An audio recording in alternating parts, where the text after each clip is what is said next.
Well, welcome back to our final online Bible study through the book of Esther. This session will be in Esther chapter 9, verse 20, through Esther chapter 10, verse 3. What we just read in chapter 9, verses 1 through 19 is that the Jews have been vindicated. They're celebrating God's faithfulness. They have survived. And here's what it says, chapter 9, verse 20. It says, Mordecai recorded these events and sent letters to all the Jews and all of King Ahasuerus' provinces, both near and far. He ordered them to celebrate the 14th and the 15th days of the month of Adar every year, because during those days the Jews gained relief from their enemies. That was the month when their sorrow was turned into rejoicing and their mourning into a holiday. They were to be days of feasting, rejoicing, and of sending gifts to one another and to the poor.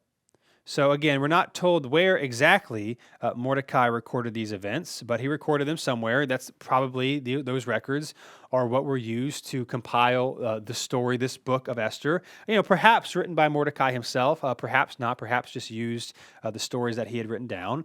And then this, of course, shows us the Jewish festival of Purim and why it was celebrated throughout history and even by many Jews today, because of God's faithfulness, of the events that were recorded in this book of how God used Esther and Mordecai to save his people.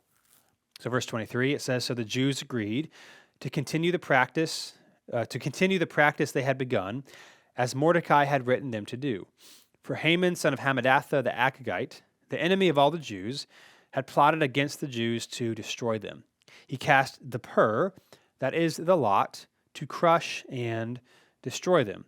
And so, again, the Jewish people celebrate. Purim is the festival of lots. That's essentially what it means, because we remember, as it says here, that Haman had originally cast the pur to pick the day of Jewish destruction, right? Essentially like rolling the dice, casting lots, called casting the pur. And that is how they landed on the day that the Jews were supposed to be destroyed. Of course, now the Jews are going to celebrate this as deliverance, because God ended up delivering them, which they do to this day. Verse 25, but when the matter was brought before the king, he commanded by letter that the evil plan Haman had devised against the Jews return on his own head, and that he should be hanged with his sons on the gallows. So again, this is just a quick recap of what happened in the book of Esther. It continues kind of this brief retelling of what happened and how the pride and the arrogance of Haman led to his downfall. So he was hanged, then eventually his sons were hanged as well. In verse 26, for this reason, these days are called Purim, from the word pur, because all the instructions in this letter, as well as all that they had, as well as all as what they had witnessed and what had happened to them. So again, the meaning of here is explained while it's celebrating in God's faithfulness of what he has done. He delivered his people. Then verse 27 says, the Jews bound themselves, their descendants, and all who joined with them, to a commitment that they would not fail to celebrate those 2 days each and every year, according to the written instructions and according to the time appointed. These days are remembered and celebrated by every generation, family, province, and city, so that these days of Purim will not lose their significance in Jewish life, and their memory will not fade from their descendants, right? So what's happening here is the Jewish people accept Mordecai's original letter to celebrate this and to do this every year. It even says all who joined them are encouraged to also celebrate this. Again, it was a reminder that anybody can remember the goodness of God. Anybody who joined in on them. In Esther chapter 8, it says that many people turned to God and were excited about the God of the Jewish people because of how he delivered them, or how he was going to deliver them. Again, it's not to say that necessarily everybody believed in and were maybe converted necessarily to Yahweh, but they at least said, okay, this God is really significant. Maybe we should follow them. And so this is an invitation that even the non-Jews who witnessed what was going on, that they can also celebrate the goodness and the provision of God. And so again, on the 14th day of Adar, that's when this celebration was going to occur.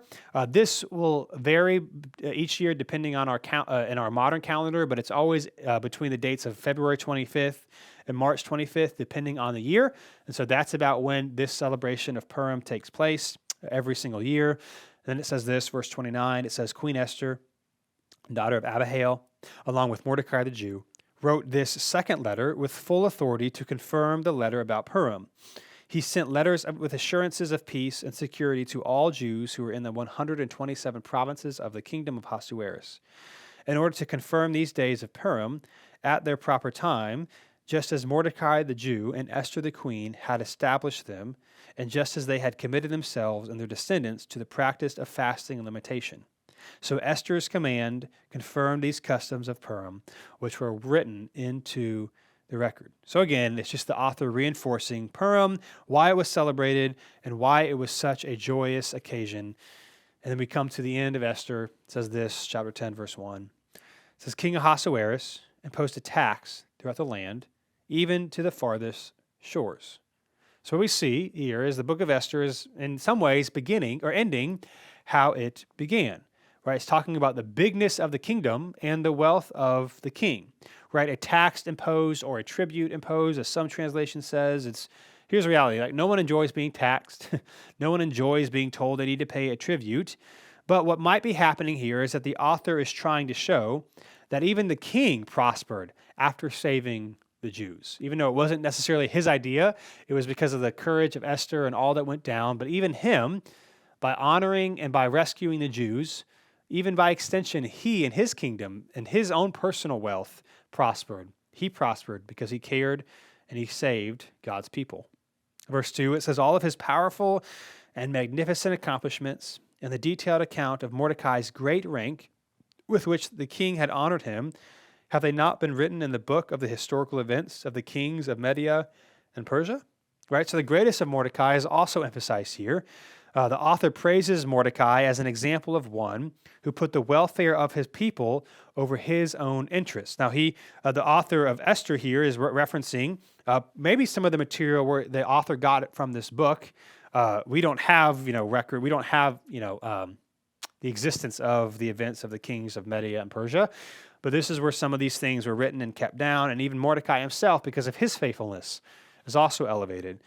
And then verse 3, the last verse in the book of Esther, it says this, Mordecai the Jew was second only to King Ahasuerus. He was famous among the Jews and highly esteemed by many of his relatives. He continued to pursue prosperity for his people and to speak for the well-being of all his descendants. So why was Mordecai esteemed? Well, the book of Esther gives us two reasons. One, he worked for the good of his people, not just his own gain or what he could get, but for the good of God's people. And two, he spoke up for the welfare of God's people. And we know that he did this no matter what it would have cost. Now, at this point, he's second in command, so maybe not cost him much, but he was willing to risk his own life to stand up for the Jewish people and to make sure that they would be redeemed and rescued. And so as we close the book of Esther, I want to maybe leave us with three thoughts just in total as we read through what God has done through this book. Here is the first one. Maybe more of a question for us to consider as we read this book, and that's this: who can we speak up for in our own lives? Again, you and I are not Queen Esther. We're not Mordecai. We're not going to have nations, the rise and fall of nations or people be dependent on us. But we still have people in our sphere of influence in our life that God has placed in our life that we can care for, that we can love, that we might be able to speak up for, even if it costs us something. So maybe in your community, in your town, in your sphere of influence, where you live, what God has given you, who are the people for you and for me that we might need to speak up for, that we might need to care for, even if it's not of a benefit to ourselves, no matter what it may cost us, because that's what Mordecai did for God's people. The second thing we see in the book of Esther is that God always delivers his people. Always. Not maybe, not if he's having a good day, not if he feels like it, but always. Now, to be clear, it doesn't mean it's going to happen the way we want.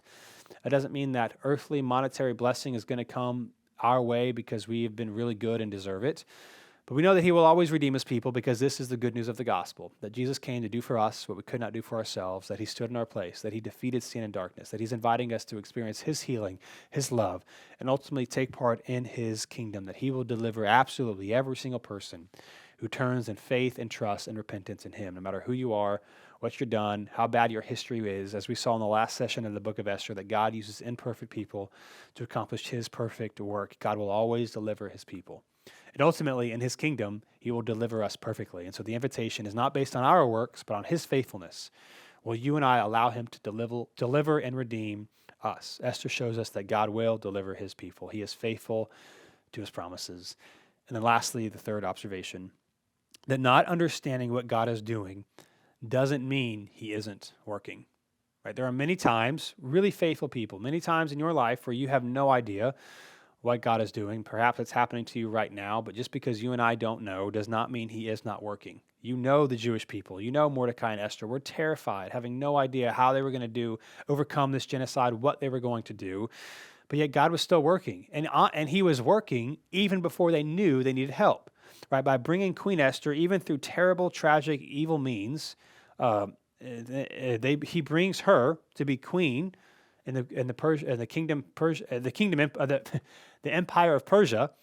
And then when there is a problem, he is now able to use her and Mordecai because he had already set them up in place, right? We have no idea why God might be doing the things that he's doing, but it doesn't mean he isn't working. And it doesn't mean we're going to fully understand it here. I believe there's a lot of things that won't make a lot of sense, full sense here, but when we enter into God's kingdom, we'll be amazed and grateful for all God was doing, how we didn't understand what he was doing at the time, but he was still working even the worst, most evil things for our good and for his glory. Not understanding what God is doing, if you're experiencing right now, remember, does not mean he is not working. He's inviting us to trust and to be faithful, to follow him, even in our doubts, even in the unknown times, so that we might seek and experience his redemption. And that's what we see in the book of Esther, Esther chapter 1, all the way through Esther chapter 12. Thanks for joining us on this journey. As always, if you go to New City's YouTube channel, you can find other Bible studies just like this one that you can find if you find that's helpful and want to see those other ones. Thanks for being with us on this journey, and we hope to connect with you again soon. Hey, thanks so much for checking out this video. We upload new videos every week to help encourage you in your faith in Jesus, so be sure to subscribe to this channel so that you never miss a thing.